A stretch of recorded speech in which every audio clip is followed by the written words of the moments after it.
And so these two German powers, the House of Hesse and the House of Rothschild, combined together and were making a lot of money out of mercenary soldiers.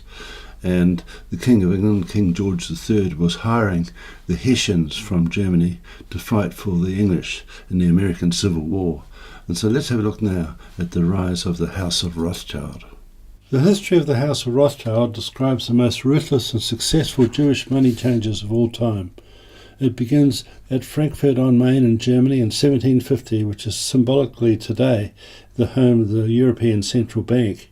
And in 1773, Mayor Amschel Rothschild, at age 30, invited 12 other wealthy and influential money changers to meet him in his house at Judengasse in Frankfurt. There, Mayor Amschel Rothschild explained how the English Revolution failed and how they could make much greater profits through a French Revolution. Once they agreed to the idea of a French Revolution, Mayor Amschel Rothschild then began to unveil his revolutionary model, which was 25 points.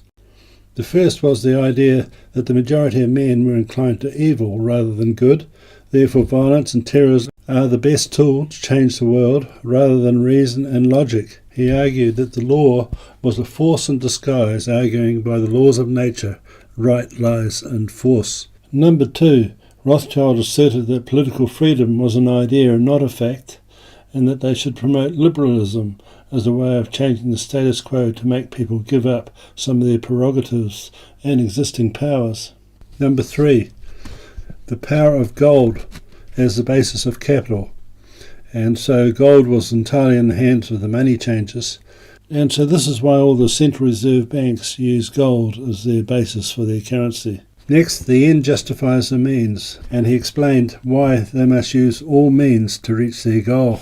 Number 5, he says might is right, and the idea of being right has nothing to do with morality, just to do with having the power to get other people to lay down their rights through their liberal ideas.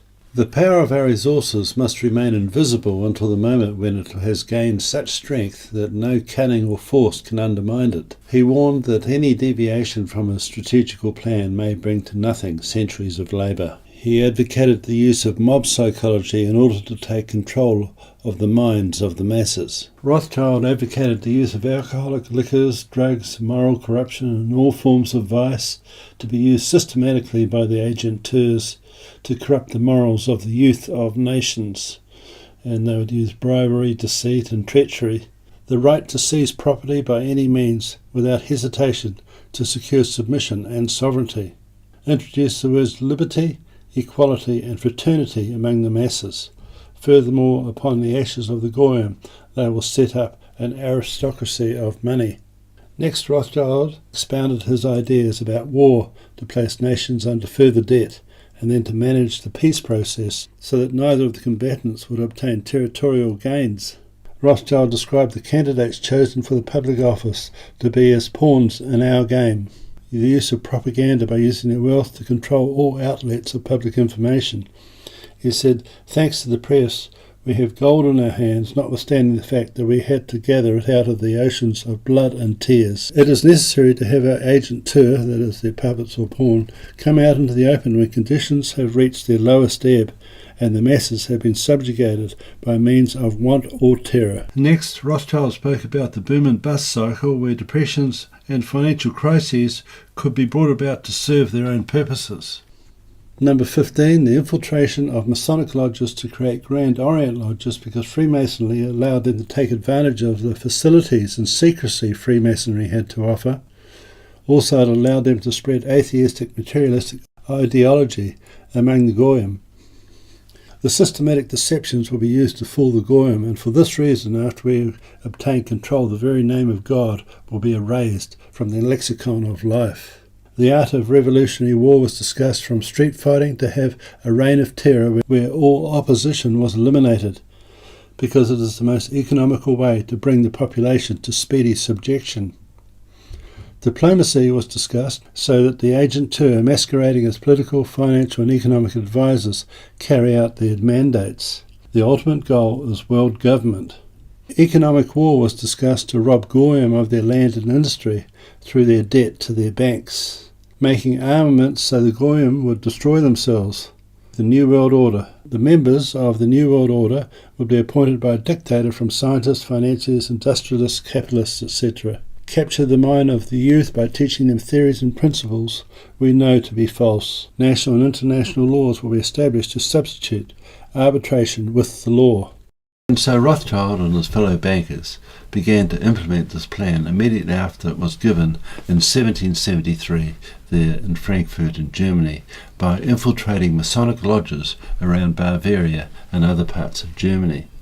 And on the 1st of May 1776, Adam Weishaupt at Ingolstadt University founded what is known today as the Illuminati, which introduced Grand Orient Freemasonry into the Masonic lodges, which held the Jews up as God's chosen people. And we know that this plan was then developed in Regensburg, where Adam Weishaupt lived, with one of his brothers, Franz Xavier Zwack, and they put together a book of the plan, and also they made a list of all the Masonic lodges they had infiltrated around Bavaria. And when Adam Weishaupt was handing this book and the plans to a courier called Jacob Lance outside the gates of Regensburg, he was struck by lightning and died, and Adam Weishaupt fled the scene. And so this is how the Bavarian authorities came across the plan of Rothschild to create a revolution. And so the Bavarian government began to send notification of this plan to other governments around Europe and also to the church. And so this was the lead up to the French Revolution. And so by 1789 the revolution in France was taking place.